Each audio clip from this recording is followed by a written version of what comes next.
This is Live for Love TV. Live for Love TV. Yes, I am. One step more. One step more. One step more. Until you reach your goals. One step more. Save them soul. One step more. One step more. How good it is to reach the Live for Love TV. This is Live for Love TV. Live for Love TV.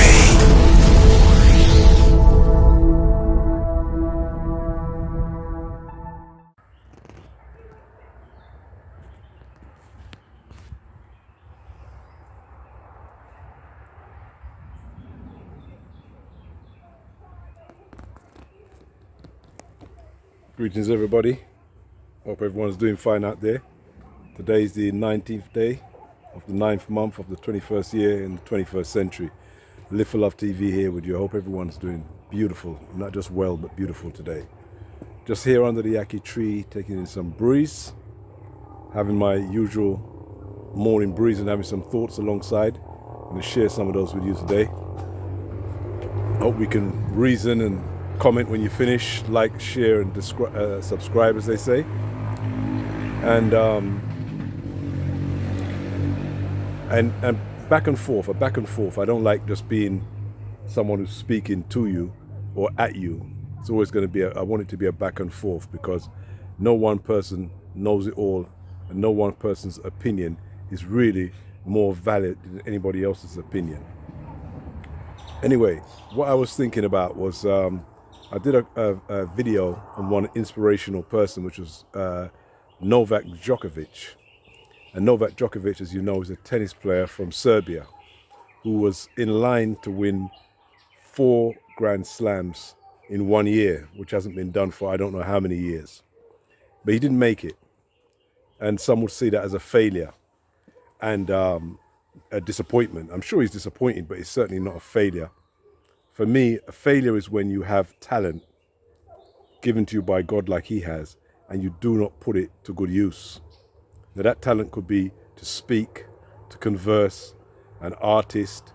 You could be good with figures, musician. Doesn't matter what you are, a writer. Doesn't matter what talent you've been given. To fail is not to put that talent to good use, because whether you realize it or not, your talent is not personal. It may be given to you personally, but it's for the benefit of all. So if you're an artist and you're a good painter, a good artist, then that talent is for us who want to observe that art that you produce. So it's not just personal for you.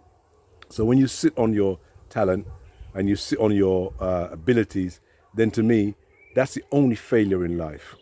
So what happened with Novak Djokovic, the fact that he was beaten in the final of the US Open by Medvedev, I can't say his name very well, he's Russian, was beaten by him. That's not a failure to me. He may be slightly disappointed, but it's not a failure. He did something that no one has done for a long, long time. He's reached 4 finals in the Grand Slams in 1 year, and he's won 3 of them. Now, I don't know when that's last been done, other than the gentleman who won the 4, I think Rod Laver, who won 4 in 1 year. I don't know who else has been to 4 finals. I have no idea if any of the other big 2, which is Nadal or Federer, have ever been to 4 finals in 1 year. I'm sure they haven't, but I don't think so in my mind. In my mind, I can't remember that happening. So he's done outstandingly well, and he's an inspiration. And I heard his speech afterwards. In fact, I was watching the game, and right near the end of the game, the crowd got behind him so much that he lost control of himself, and he broke down and was crying, crying uncontrollably and trying to hide behind his towel. And that was amazing in itself, because we've never seen that from Novak Djokovic, ever. We've never seen that level of emotion when he's won anything or lost anything. And when he was interviewed afterwards, he made it quite clear that the reason he was crying was it was just the love and support that he'd felt. And that's why, in a way, he's not a failure. He hasn't failed in this, because the one thing I said in the first part was he's never been given that love and support and the respect that he's due for the work he's done, as Andy Murray has, as Nadal has, and Federer, and other people. They always seem to get that more respect, more love from the crowd. Novak's always fighting against the crowd. And the one time that he's losing and he's struggling and really can't get back, the crowd really poured out their love and admiration for him. And it was overcoming to him. He's overwhelming. That's why I say he's a winner, really. Because anything we do in life, we do for the love, like Live for Love. We do it for the love. And for real warriors, the only two things that will make a warrior tear up, as far as I'm concerned, is when they see the absolute gross inhumanity of man to man, or that overwhelming love that's given from man to man. Those are two things that could make any warrior wail up. And that's why I know him wailing up, him crying, to me, it's not a weakness if anybody thinks it is. He wasn't crying because he was losing. He was, as he said it, he was crying because of love, the overpouring of love. He could feel it for the very first time in all these years. He even went as far as to say it felt as good to him as the 20 Grand Slams he'd previously won. I mean, that's it's a wonderful thing to hear him say, and I'm happy for him. It's long overdue. He more than deserves it. I'm inspired by him. I said in the first part, many people around the world are inspired by the things he's done, the things he says, and he's a winner. He's a winner.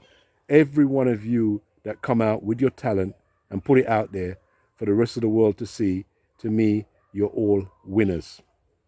You've got to be winners. And there's no, and for those, right now we're in a world of them and us. We've always had the them and us. The great Bob Marley said, we don't know how we and them are going to start it out. Well, you know, I understood what Bob meant, and we understand what Bob meant. But the truth is, there really is no them and us. There's just us. There's some people who continuously want us to believe that there is a them and us, a rich and a poor, a black and a white, a tall and a short, a male and a female. There is just us. We're all here breathing the same air, eating probably the same food, experiencing the same earth. And if there's an earthquake, there's no them and us. If there's a hurricane, there's no them and us. It's always just us. Until the hurricane has passed, we go back to a so-called consciousness of them and us. There is no them and us. It's just us.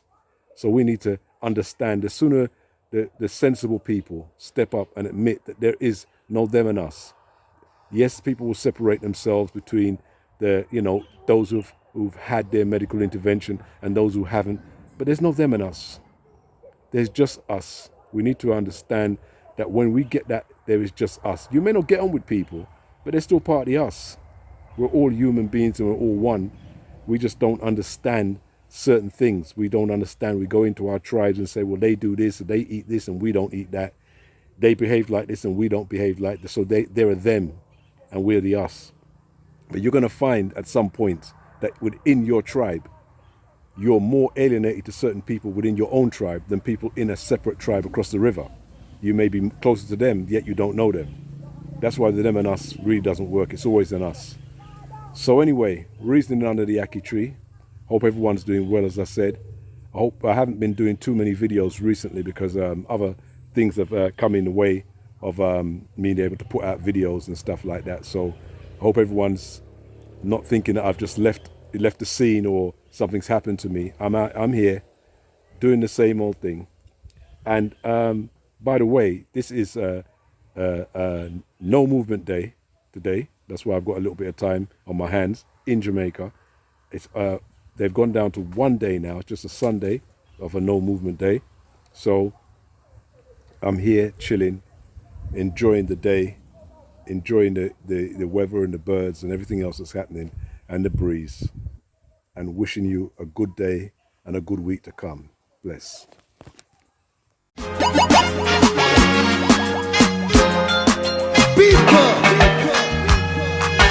one step more.